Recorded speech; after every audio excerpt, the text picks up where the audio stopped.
Queridos irmãos e amigos, a passagem da Palavra de Deus para a qual eu chamo a sua atenção nesta noite está no Evangelho de Marcos.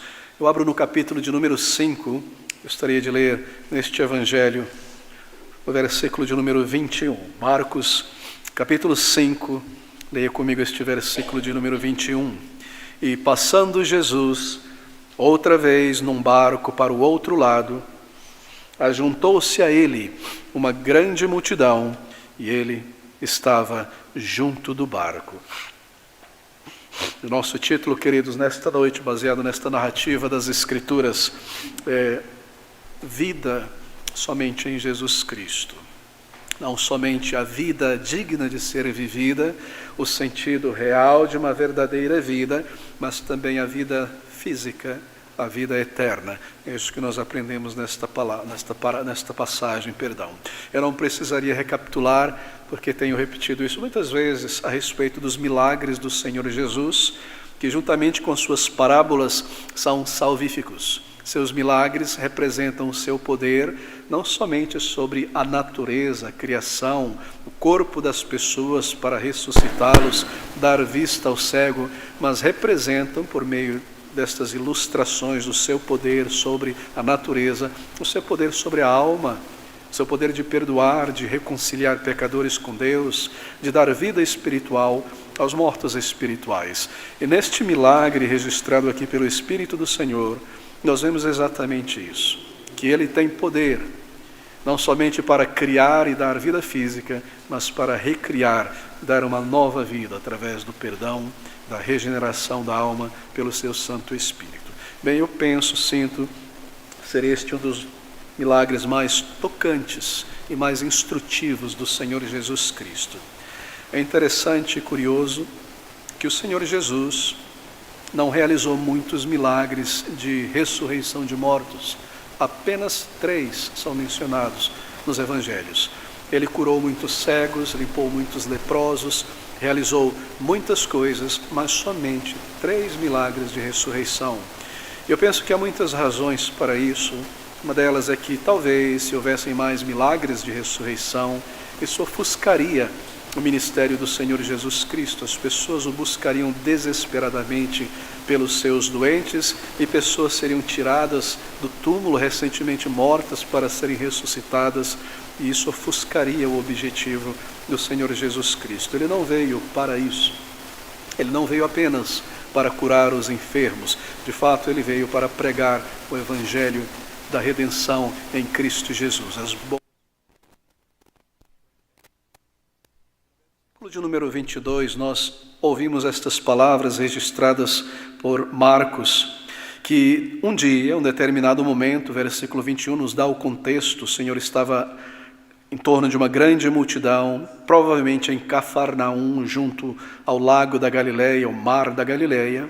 E nós lemos no versículo 22 que eis, isto é, naquele momento, naquele contexto, chegou ao Senhor Jesus um dos principais da sinagoga, por nome Jairo, que vendo o Senhor Jesus ali naquela multidão, prostrou-se aos seus pés e rogava-lhe muito, dizendo: minha filha está à morte, rogo-te que venhas, lhe imponhas as mãos, para que sare e viva. É bastante tocante.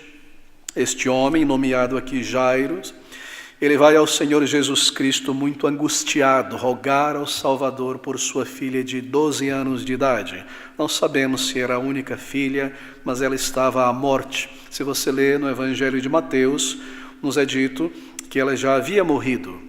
Bem, não há contradição aqui. Muito provavelmente, ao sair de sua casa, ela estava à morte, mas nesta altura, ao encontrar o Senhor Jesus Cristo, ela já estava morta, e alguns minutos depois ele recebe a mensagem sobre o falecimento da sua filha. Assim, não há contradição na narrativa destes 2 evangelhos. É bem possível que Jairo fosse um dos anciãos judeus que intercedeu junto ao Senhor Jesus Cristo por aquele soldado, aquele centurião romano, que rogou do Senhor a cura do seu servo.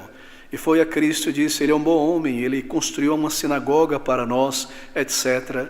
Ele viu o amor de Cristo, a bondade de Cristo em responder ao rogo daquele soldado, mas agora a enfermidade, a morte bateu à sua porta e ele se recordou do poder do Senhor Jesus Cristo e ele se dirige ao Salvador. Nesse caso, ele viu a simpatia do Senhor Jesus para com tantas pessoas e o que ele fez ao curar aquele soldado, e o seu sofrimento o levou a buscar o Salvador.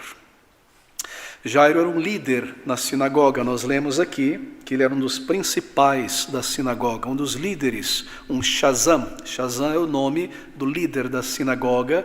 Era um homem de respeito, porque os líderes da sinagoga eram homens de certa estatura social na sociedade. E este é o caso deste homem Jairo. Mateus nos informa também que ele era o dirigente da sinagoga, na verdade.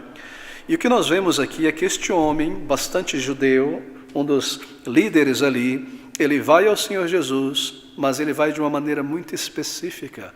Ele se prostra diante do Senhor Jesus, e Mateus nos diz que ele adora o Senhor Jesus. E o termo adorar ali é adoração espiritual, adoração reverente. Aqui está um judeu, um líder de uma sinagoga, bem conhecido pelos demais líderes de Israel, do Sinédrio, é claro, que vai ao Senhor neste momento, se prostra aos pés do Salvador e o adora da maneira judaica de adorar a Deus. Isso diz muita coisa, não é? E nós lemos que ele permanece de joelhos ali, prostrou-se aos pés do Senhor Jesus Cristo, e ali de joelho, nos diz Mateus, ele roga então ao Salvador por auxílio.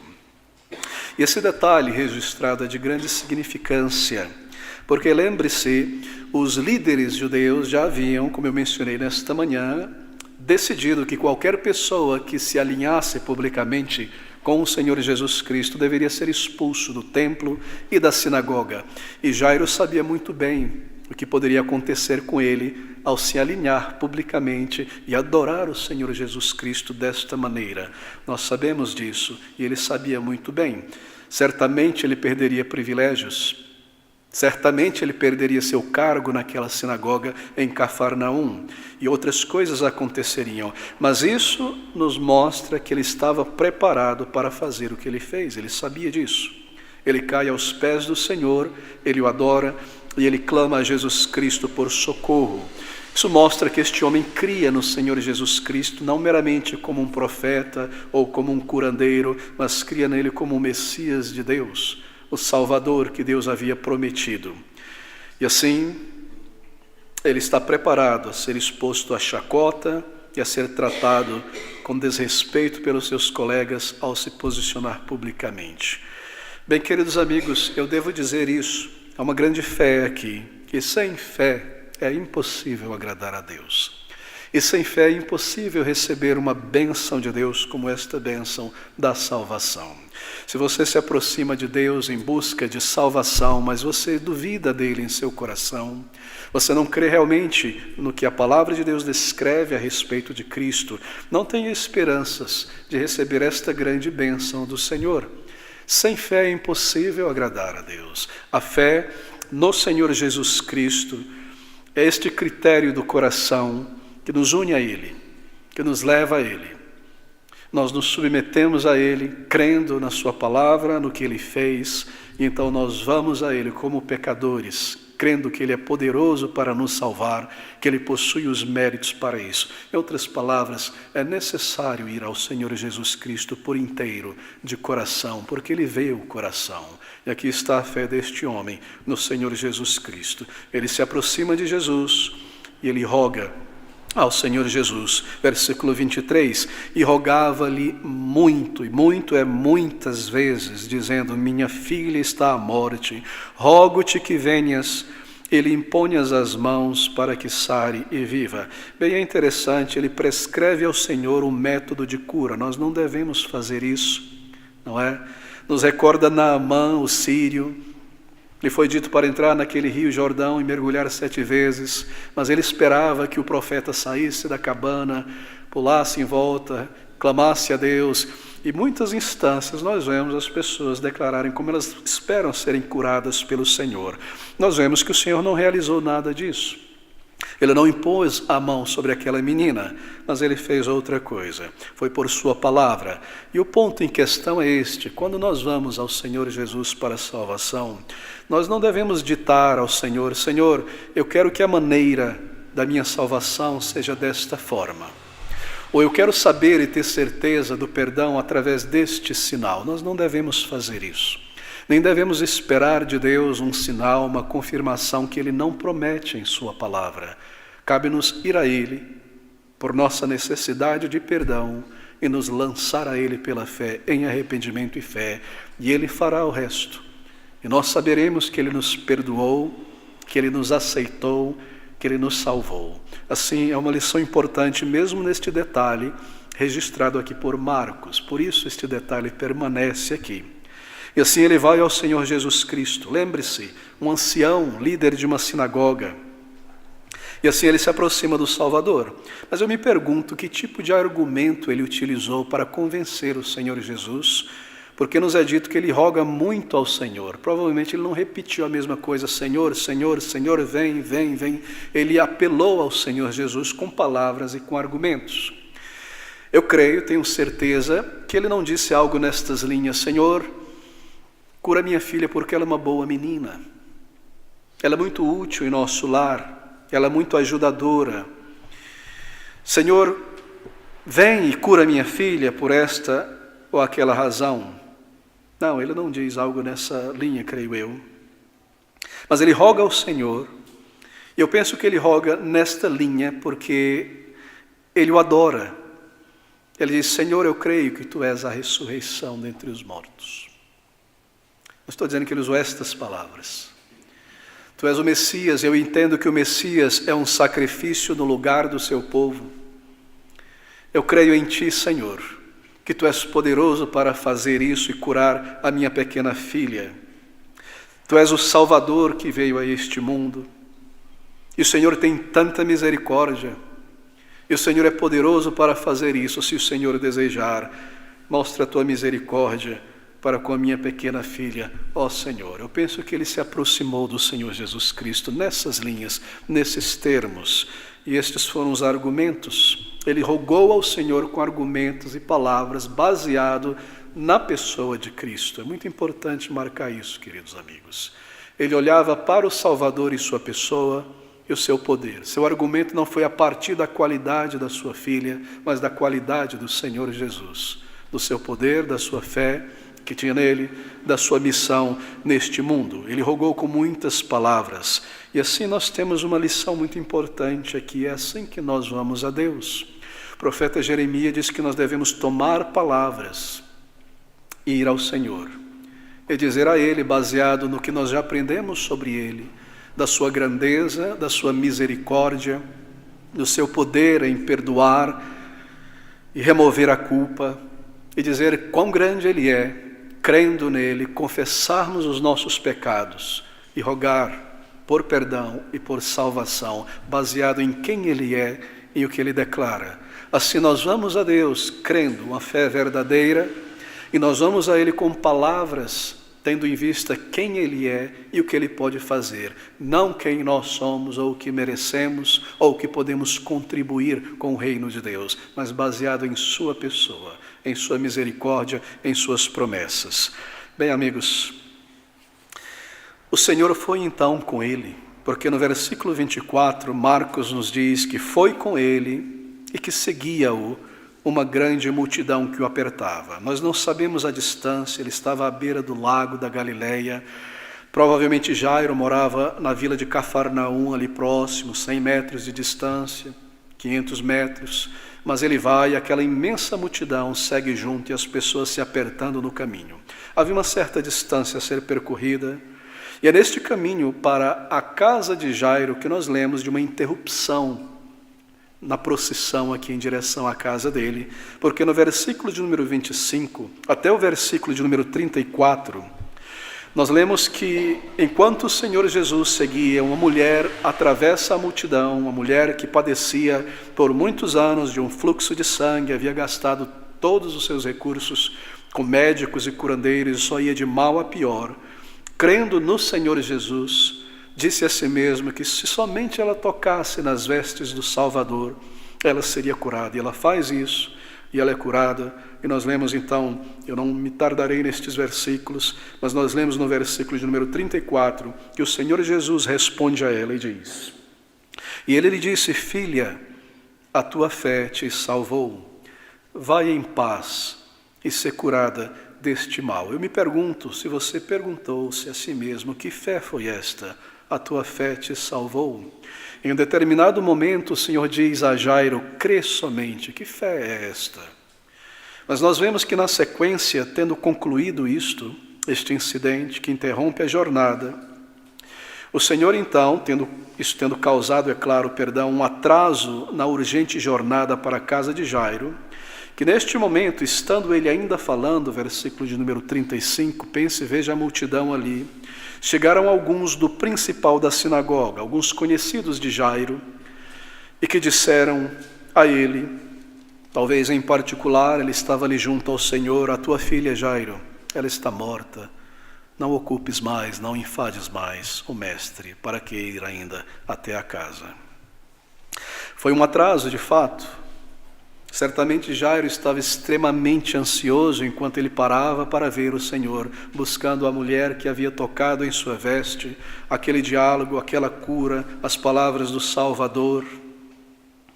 E Jairo já estava indo a caminho de sua casa, e o Senhor estava indo ajudá-lo, então há um atraso. E nós seguimos a partir deste versículo, que Jesus, ouvindo esta palavra daqueles amigos ou familiares de Jairo, no versículo de número 36, responde a ele e diz, tendo ouvido estas palavras, disse ao principal da sinagoga, não temas, crê somente. Mulher, a tua fé te salvou. Jairo, fé, não temas, crê somente. Marcos nos informa isso. Crê somente. Em que ele deveria crer? E qual foi o objeto desta fé daquela mulher que a curou? Deixe-me dizer isso, porque isso é muito importante em nosso progresso no raciocínio aqui.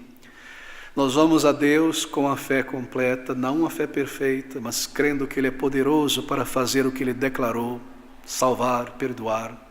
Nós trazemos nossas palavras a Ele de arrependimento e fé baseado em Sua promessa, em Seu caráter, no que Ele declarou.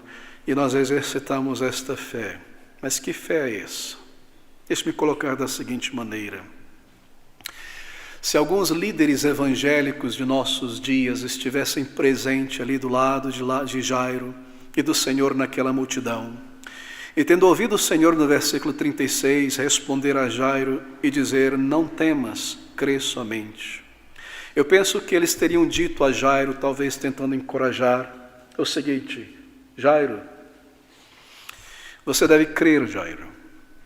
Jesus Cristo disse que você deve crer. Jairo, você deve crer com toda a tua força de concentração que isso irá acontecer. Então, Jairo, Jesus disse, creia somente. Você deve crer somente, Jairo, e crer com todo o teu pensamento reunido, com toda a tua concentração e fé, que a menina está viva agora, porque Cristo disse que Ele faria alguma coisa.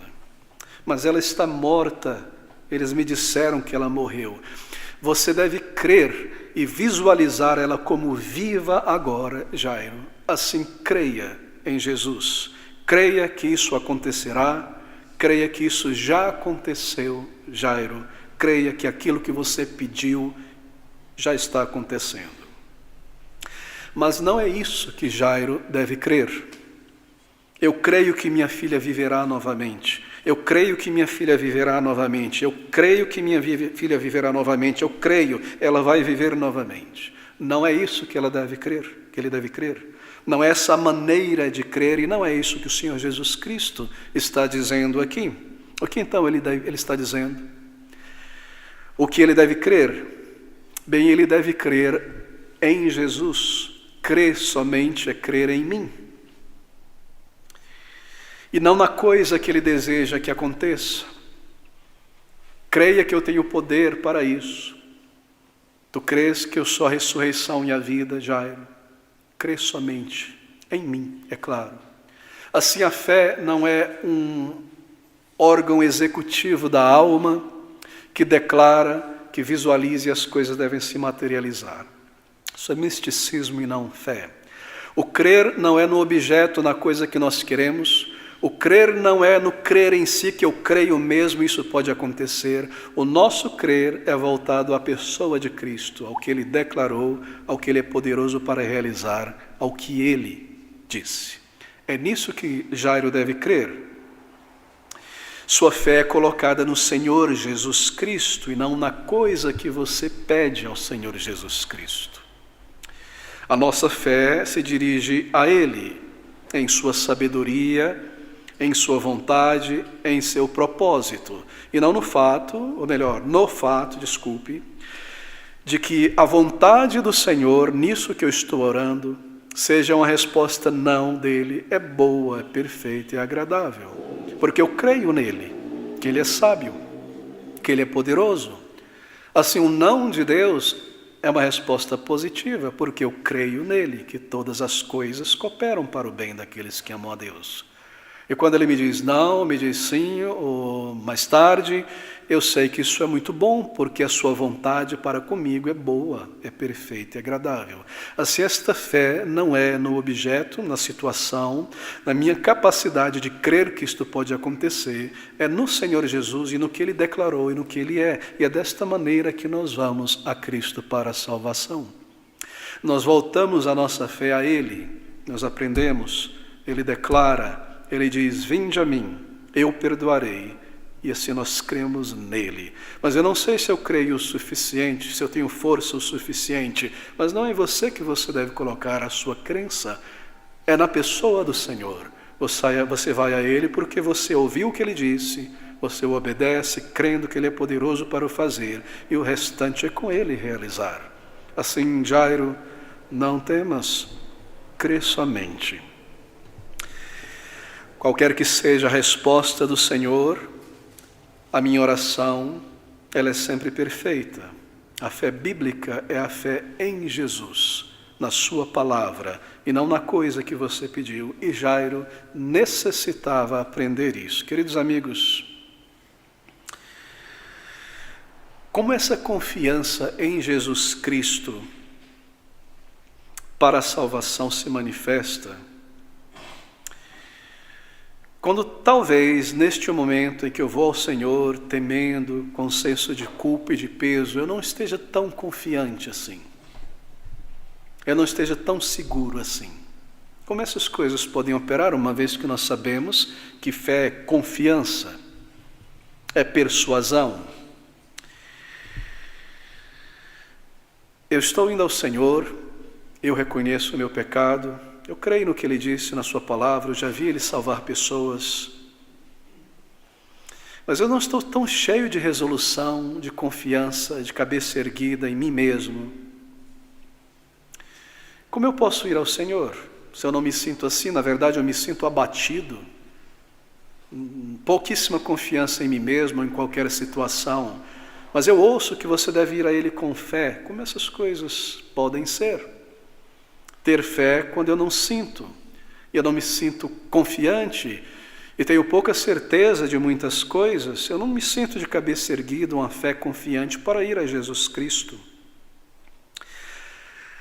Bem, você vai a Ele por tua condição, com tua vergonha, com teu pecado, você crê no que a palavra declara, você tem visto o poder do Senhor, talvez, na vida de outras pessoas, você vai com vergonha, você vai confessar a Ele.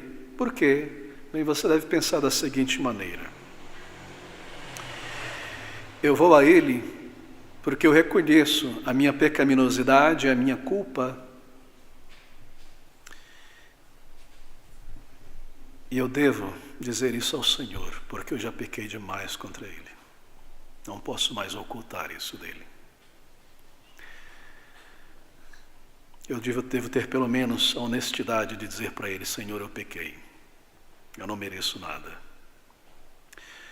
Você vai a Ele com a tua culpa, não com grande resolução, com grande fé, com a cabeça erguida, porque você confia no Salvador e vai a Ele. É uma contradição pensar assim. Nós não vamos a Ele assim, porque nós vamos a Ele em busca de perdão como ofensores. Nós não vamos com ousadia. Nós vamos com temor. E você vai a Ele assim, confessar os teus pecados, porque eu pequei contra Ele, eu devo dizer a Ele, não posso mais seguir pecando contra Deus, eu irei confessar. E você pede perdão pelos teus pecados. Enquanto você vai a Ele buscar que Ele te perdoe e uma reconciliação com seu Deus, ou pelo menos por grande vergonha e temor, dizer tudo a Ele que você fez, o que você é, ainda que você não sinta confiança, grande fé resoluta, você crê, fé na palavra, quem Ele é, o que Ele pode fazer, mas você não sente isso ao ir aos pés do Senhor. Você vai por vergonha para dizer tudo, para se humilhar. Você também pede que Ele te salve pelos seus méritos. Você pede a Ele perdão de teus pecados. Assim, esta é a fé no Senhor Jesus Cristo, ao ir a Ele. Esta fé não significa eu estou cheio de confiança, estou cheio de fervor, eu vou com ousadia ao Senhor para ser salvo. Não, você não vai. Ninguém vai com um senso de culpa profundo, de merecer ser punido, com ousadia diante daquele que você ofendeu. Você vai em temor, em vergonha, em busca de pedir perdão. E você crê que ao mesmo tempo, porque Ele diz isso na palavra, ao pedir este perdão, a rogar esta misericórdia, você diz a Ele, me perdoa, Senhor, me perdoa, me salva, me lava e purifica. Esta é a fé. A fé não é um sentimento dominante que produz grande certeza e confiança para ir ao Senhor. Isso é depois da conversão, porque agora eu já sei que Ele não me banirá, porque Ele me recebeu um dia. Eu vou agora, salvo com confiança, ao trono da graça, como diz Hebreus. Mas antes não. Assim, esta fé é o crer no que Cristo diz, no que Deus diz, e eu vou a Ele em meu estado de temor, de vergonha, porque eu sei que eu pequei contra o meu Deus, e eu devo a Ele, o meu arrependimento, eu devo pedir a Ele, eu devo dizer tudo a Ele. Mas ao mesmo tempo eu rogo que Ele me perdoe, eu rogo que Ele me lave, e Ele te ouve, e Ele te salva, e Ele te dá a Cristo. E o sangue de Cristo, os seus méritos são creditados a você, e você é justificado por esta fé que te levou a Ele. A tua vergonha, o teu temor, você foi a Ele. Você percebe, queridos amigos? Assim, fé opera desta maneira. E nós lemos neste versículo 37 algo muito interessante. Na verdade, continuando a narrativa, que tendo ele se dirigido à casa de Jairo, que acontece no versículo 36, a triste notícia, a resposta do Senhor, e não permitiu ao chegar à casa, isto é, que alguém o seguisse, isto é, que entrasse na casa, porque havia uma grande multidão, a não ser Pedro, Tiago, João, irmão de Tiago. Mateus nos diz, Lucas, que a mãe e o pai também entraram. Assim, a mãe, Jairo e sua esposa, o Senhor Jesus e esses 3 discípulos do círculo mais interior do Senhor Jesus Cristo entraram. E o que se segue agora é algo muito curioso, porque o Senhor Jesus Cristo diminui o número de pessoas que irão testemunhar o milagre que Ele irá realizar. Ele irá ressuscitar esta menina dos mortos.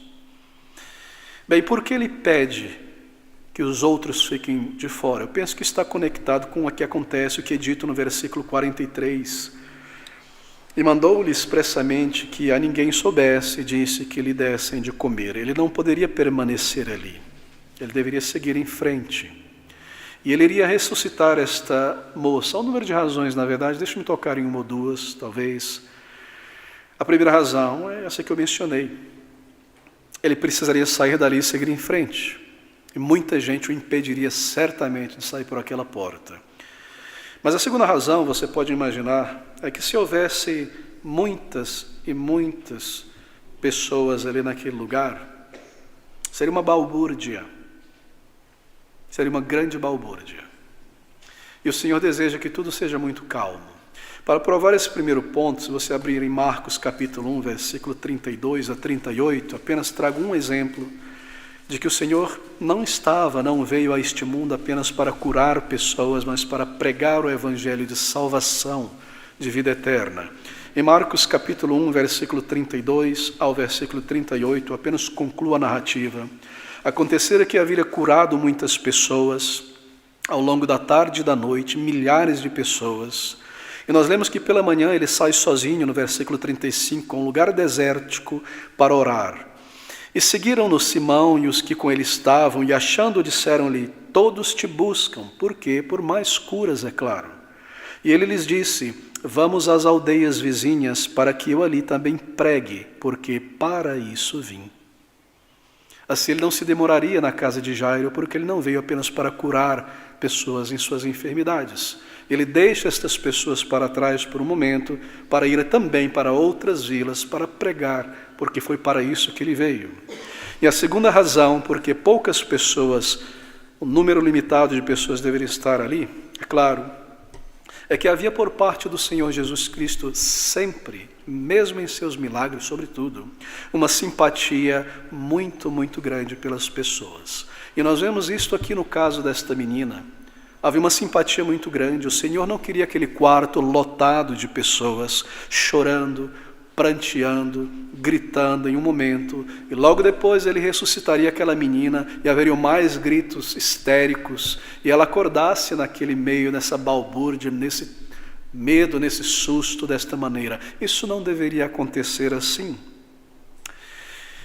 Assim, ele queria que o menor número possível estivesse ali, e que ela fosse trazida de volta à vida. Isso não seria no meio de espanto e terror ao despertar. Ela seria trazida de volta à vida no ambiente mais dócil possível, com seu pai, com a sua mãe, com toda a simpatia e ternura do Senhor Jesus Cristo. Aqui nós vemos a ternura e a simpatia do Senhor Jesus Cristo.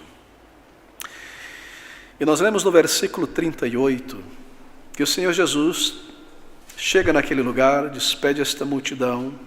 Estamos em Marcos, no capítulo 5, que no versículo 38, tendo chegado à casa do principal da sinagoga, viu o alvoroço e os que choravam muito e pranteavam. Deixe-me lhe dizer, estes que choravam e pranteavam não eram apenas os parentes, porque essa é a tradição daquela época em Israel.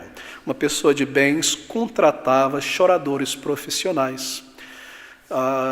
Mateus nos diz que havia uns tocadores de flauta, que iriam tocar músicas tristes, e as pessoas iriam chorar, e mulheres bater no peito e chorar, para criar um ambiente de tristeza mesmo, de comoção pela dignidade da pessoa e da menina. E é esta comoção que acontece, muito choro exagerado, tudo ali apontava para isso, barulho, comoção, tristeza, e todas estas coisas. Ao chegar ao local, ele presencia esse alvoroço. Então, no versículo 39, entrando-lhes, disse-lhes: por que vos alvoroçais e chorais? A menina não está morta, mas dorme. Bem, ao dizer isso, nós lemos no versículo de número 40, que eles riam-se de Jesus. Por que ele disse isso? A menina não está morta, ela apenas dorme. Isso deve ter causado um grande constrangimento para todos ali. Como ele sabe? Ele acabou de entrar na casa. Nós já vimos o corpo morto dela. O médico já veio e já declarou a morte cerebral e a parada do coração. Que declaração insípida e insensível dizer que apenas está dormindo. Ela não está morta, como se ele soubesse. E é claro, se ela não estivesse morta, não teria o ganho do choro e das flautas. Ele nem mesmo viu a menina. Como ele pode dizer isso? E nós lemos então que eles riam-se. E no grego, queridos amigos, no original, quer dizer que eles davam gargalhadas do Senhor Jesus Cristo. Assim, o pranto artificial se torna uma gargalhada artificial contra o Senhor Jesus Cristo também. Mas ele fez isso para evidenciar a incredulidade daquelas pessoas. Elas não deveriam estar ali, porque a incredulidade não tem vez diante dos milagres de Cristo. E nós vemos isso em muitas circunstâncias no Evangelho. Diziam-se a si mesmo: como pode?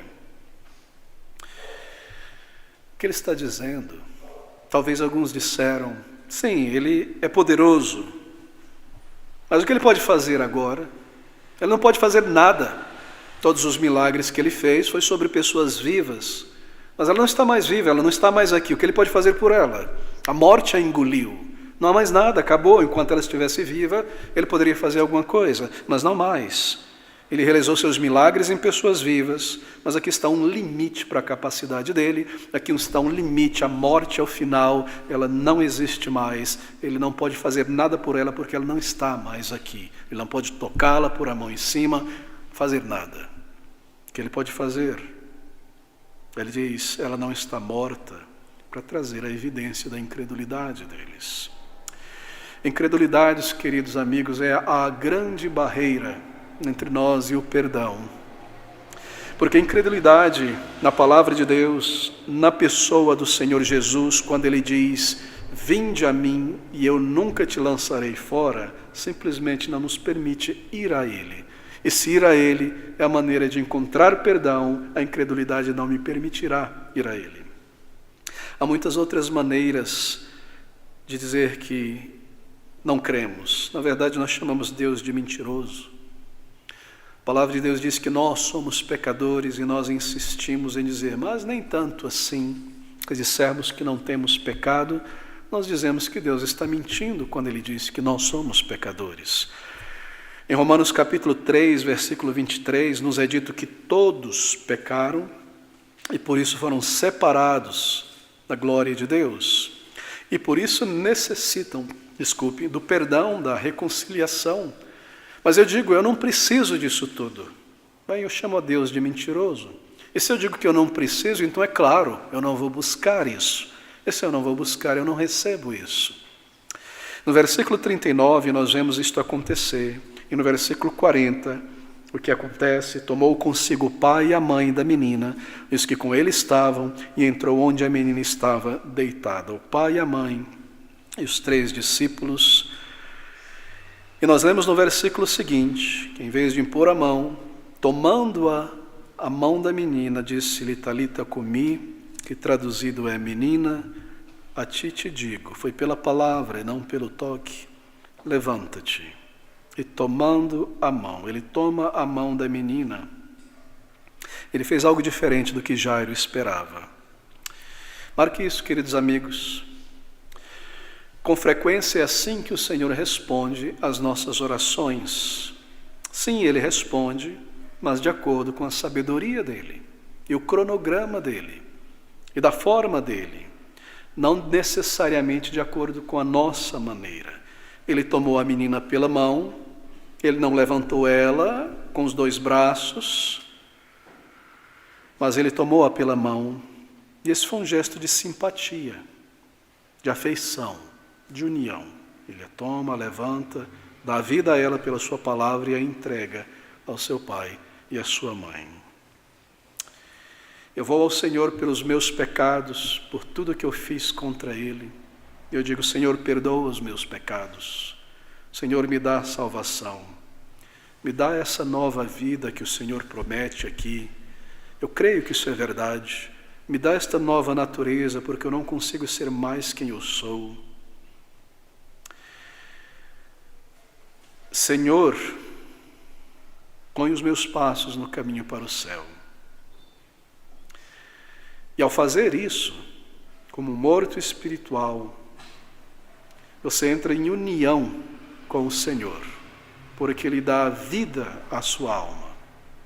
Em outras palavras, Ele te toma pela mão. E todo o barulho, todo o balbúrdio da alma, toda a luta, toda a comoção cessa ali. E no lugar daquela confusão de espírito, uma luta interna tão grande, há agora uma paz muito grande. E você sabia, querido amigo, talvez você já ouviu isso, que a paz que vem no momento do perdão é tão grande, que é uma dádiva pessoal do Senhor para confirmar o perdão da culpa e dos pecados. O Senhor o ressuscita em um lugar de tamanha paz, longe do barulho, porque esse é um símbolo da ressurreição, ou melhor, do perdão de pecados e a nova vida. Todo aquele barulho que horas antes consumia o pensamento, a convulsão dos sentimentos, o temor, o mundo, meus pecados, Satanás, tudo aquilo, você vai aos pés do Senhor, Ele te perdoa. E então, paz na alma. É uma figura extraordinária isso. Ele perdoa e Ele te dá a paz. Isso é declarado em muitos lugares na palavra de Deus, apenas um lugar. O apóstolo Paulo, em sua carta aos Romanos, ele declara exatamente esta verdade que é ilustrada neste milagre. No capítulo 5, ele diz assim, no versículo 1 de 5 Romanos 5:1: Tendo sido, pois, justificados pela fé em Jesus, nele, na sua pessoa, indo a ele, temos paz com Deus, por nosso Senhor Jesus. E esta paz significa que a guerra foi cessada e o barulho acabou e a reconciliação aconteceu. E porque agora há paz entre dois lados pela reconciliação, nos méritos de Cristo, sangue de Cristo, justificado pois pela fé em Cristo, nós temos paz na reconciliação, nós então recebemos a paz de Deus em nossa alma como um selo de que Ele perdoou o nosso pecado e removeu a nossa culpa. E isso é algo tão maravilhoso, tão maravilhoso. Todo temor se vai, todo barulho se vai na alma. Você entra neste descanso pela fé em Jesus Cristo. É maravilhosa a maneira como o Senhor cura e ressuscita esta menina. Tomando a mão da menina, versículo 41, disse-lhe: Menina, a ti te digo, levanta-te. Essa é uma figura da salvação. É extraordinário. Ali estava aquela menina prostrada, inerte, paralisada. Ela ouve o chamado de Cristo. Não foi a mão que a curou, foi as palavras que entraram pelo ouvido, pela alma e a ressuscitaram. E ao ouvir, ela se levanta, ela começa a andar. Essa é uma figura da salvação. Você é salvo, você é transformado e você se levanta dali, daquele lugar de auto-humilhação, onde a velha vida é deixada para trás, uma nova vida. E agora você consegue ouvir o Senhor e você segue uma nova vida para Ele. O Evangelho, queridos amigos, e eu desejo concluir nesse ponto, o chamado de Cristo às nossas almas é um chamado tremendo. É o próprio Salvador que faz isso. Quando nós vamos a Deus para a salvação, é o Senhor quem está nos conduzindo. Ele conhece, Ele chama e nós ouvimos a sua voz. Nenhum outro chamado pode afetar a vida de uma pessoa como este chamado, porque ao responder a ele gera uma transformação muito grande na vida, mas uma transformação permanente, uma transformação eterna, na verdade. Ninguém pode transformar o caráter e a vida de uma outra pessoa. Só o Senhor pode fazer essa grande transformação. E esse é um chamado pessoal. Não é um chamado a se juntar a uma multidão em uma plataforma na frente de um púlpito para orar por você. Ele te chama por nome. Quando Ele lida com você ao ouvir a palavra do Senhor. Ele traz à superfície da tua consciência o estado de tua alma, Ele te faz entender a mensagem, Ele está chamando você. E ao responder a este chamado, o resultado é vida dentre os mortos. Ir a Jesus, mais uma vez, não é ir ao cristianismo, ao batismo, a uma religião, a melhor religião, mas é ir ao Senhor Jesus. E você pode fazer isso em casa. Você se volta a Ele em oração, confessa a Ele toda a tua culpa e também pede que Ele te perdoe. Você vai a Ele desta maneira. Pode ser aqui, pode ser em outro lugar, mas você responde. Por que eu não irei? Alguém diz. porque eu não posso crer nisso. Eu quero ouvir você dizer: eu não quero crer nisso. Não crer no Salvador, não crer no Senhor Jesus Cristo.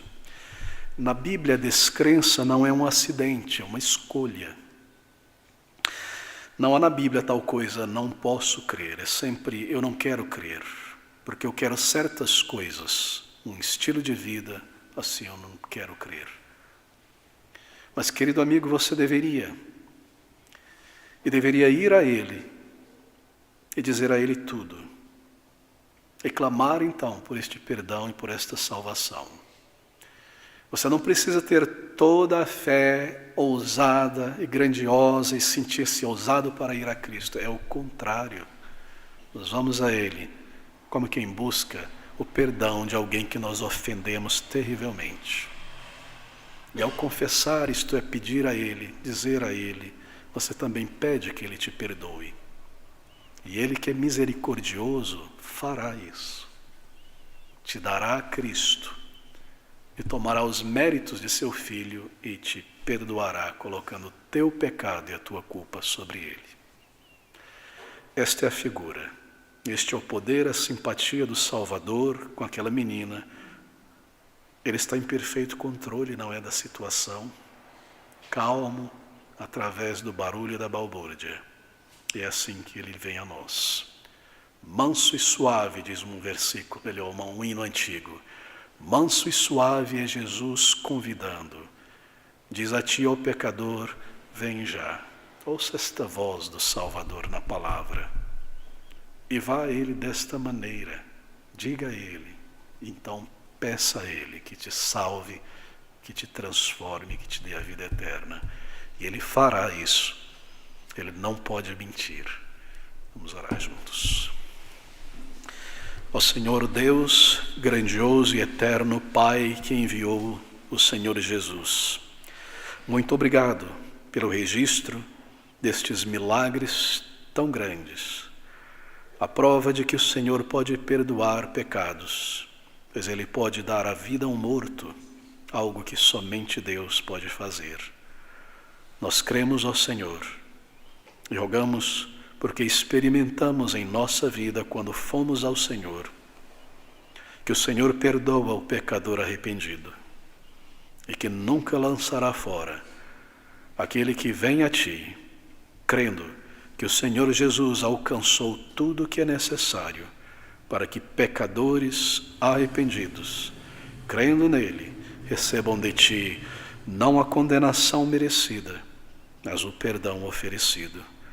Assim nós rogamos que ninguém, Senhor, saia daqui nesta noite sem ter compreendido esta verdade, criança ou adulto, mas que haja uma resposta de fé e uma reconciliação e a salvação experimentada, conhecida e assegurada a cada coração contrito que se volta a Ti para a vida eterna.